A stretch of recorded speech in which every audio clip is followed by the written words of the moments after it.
question for Mr. Morial, who also apparently was tied up by this storm today. He said to a reporter that actually wrote for the Palm Beach Post, which I find very interesting, he said, we will not stand silent as some seek to bamboozle Dr. King's dream. And he's talking here about the Glenn Beck rally and about conservatives. And my question then to Mr. Morial is, how could Glenn Beck bamboozle Dr. King's dream, and what do you mean by that?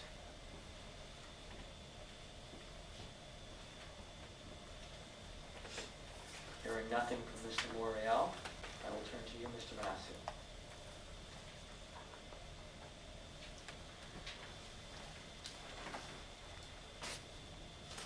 Again, in the absence of Mr. Morial, I'm a wordsmith. I pretty much make my living on words. I've been fascinated all of my life, since that I can recall, by words. As children, my cousins and I challenged one another by finding the largest word we could pick out of the dictionary. And I was a nerdy little kid, because one of the things that people don't know about me, those close to me do, but the others do not, I read a dictionary. I would read the dictionary. And it wasn't because I didn't have anything else to read. It was because I was fascinated by words at my earliest remembrance.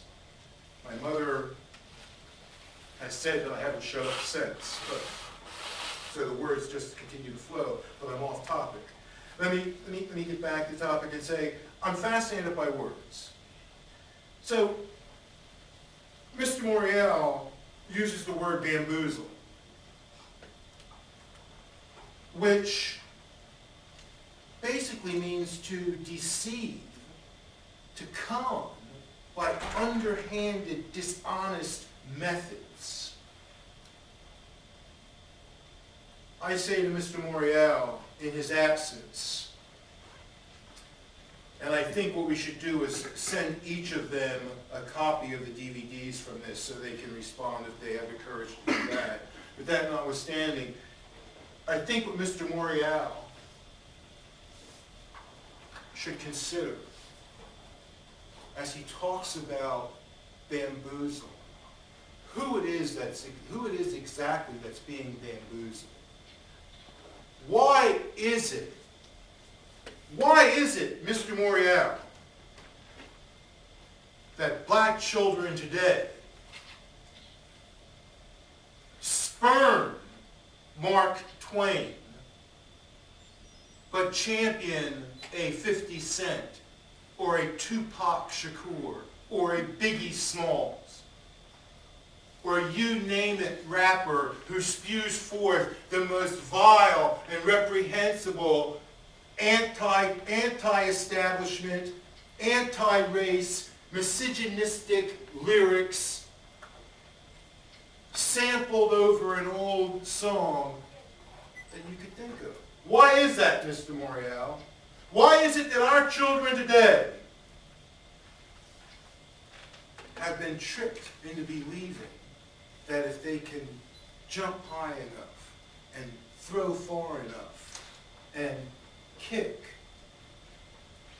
they can be an athlete? But then something happens. Why is it that our children today, with all of the money and glamour and prestige that some are able to garner through athletics, still turn to drugs and drug sales?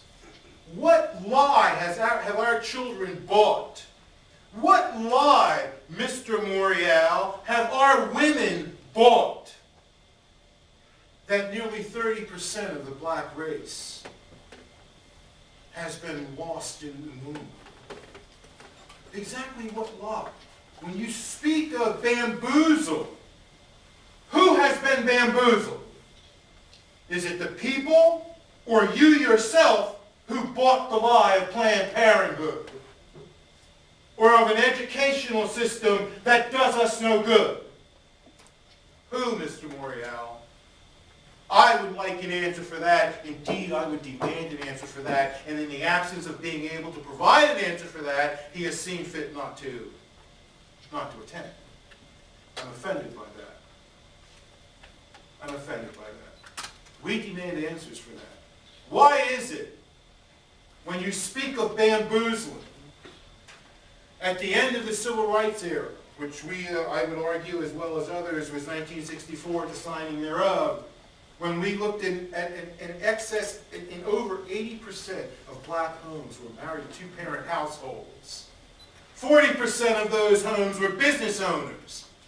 Today, when we have uncontrolled abortion, uncontrolled crime, uncontrolled dropout, no marketable education skills, no marketable employment skills, no marketable linguistic skills, no marketable social skills. Who's been bamboozled?